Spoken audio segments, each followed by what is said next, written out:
Good evening to one and all present here. I am Israel Sheikh, the narrator of the skit We Want Ceasefire. For the last 75 years, पिछले 75 सालों से Israel की बेदर्दी और जुल्म फिलिस्तीन पे चले आ रहे हैं। यही देखने के लिए आज हम सब यहाँ इकट्ठा हुए हैं, जानने के लिए कि क्या होते हुए आ रहा है और सीज फायर इन हमलों को रोकने की मांग क्यों की जा रही है। सेकेंड वर्ल्ड वॉर के बाद जूस को जब हर जगह से ठुकरा दिया गया था अपनाने से, जब हर जगह से यहूदियों के सर पे छत देने से मना कर दिया था, तब फिलिस्तीन के लोगों ने आगे आकर उन्हें सहारा दिया और फिलिस्तीन यानी फिलिस्तीन ने उन्हें अपने जमीन पर जगह दी और वजूद दिया। यहाँ हम देख सकते हैं कि एक लकड़ी रखकर फिलिस्तीन ने एक डिवीजन किया और इस भरोसे का फायदा उठाते हुए जूश ने अपने असली रंग दिखाए। उनके पीठ पीछे फिलिस्तीन के हिस्से में हाथ मारने लगे, धीरे धीरे उनके जमीनों पर कब्जा जमाते लगे।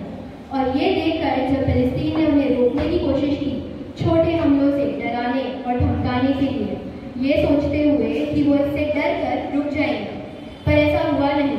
उल्टा ये देखते हुए वेस्टर्न मीडिया ने फिलिस्तीन को दुनिया के सामने जालिम का खिताब दे दिया। मगर जब इजराइल ने फिलिस्तीन पर हमला किया, तब वेस्टर्न मीडिया की आंखें बंद हो गई। तब उन्होंने सच्चाई से मुंह मोड़ लिया और दुनिया तक ये बात पहुंची ही नहीं।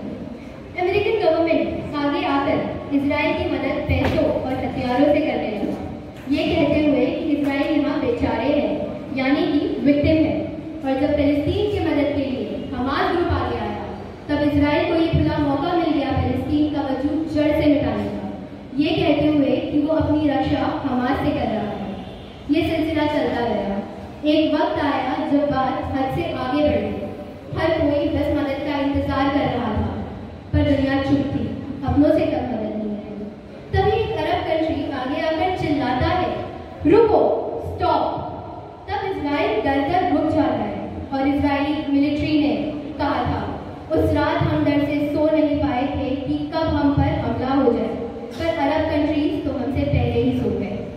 एक अरब कंट्री आगे फिलिस्तीन की मदद करता है। कैसे? उन्हें सो कॉल्ड ह्यूमैनिटेरियन एड यानी कि उनका भूखा पेट भरने के लिए कुछ खाना देते हुए। पर क्या ये उनकी जरूरत थी? फिर हमने शुरू हो गए।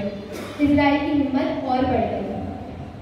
फिर मदद अरब कंट्री चिल्लाते हुए। ये आवाज उम्मीद की एक और किरण ले आई। इस बार सबको भरोसा था, पर वो और कुछ नहीं, फिर से ह्यूमैनिटेरियन एड यानी उनके कपड़े के नाम पर उनके नंगे बदन को ढकने के लिए कफन लाई। हताश निराश फिलिस्तीन जुल्म सहता रहा। फिर एक आवाज आई। अब इस बार किसी को उम्मीद नहीं, और यही हुआ। अरब कंट्री फिर एक ह्यूमैनिटेरियन एड ले आए। इस बार प्यास बुझाने पानी ले आए।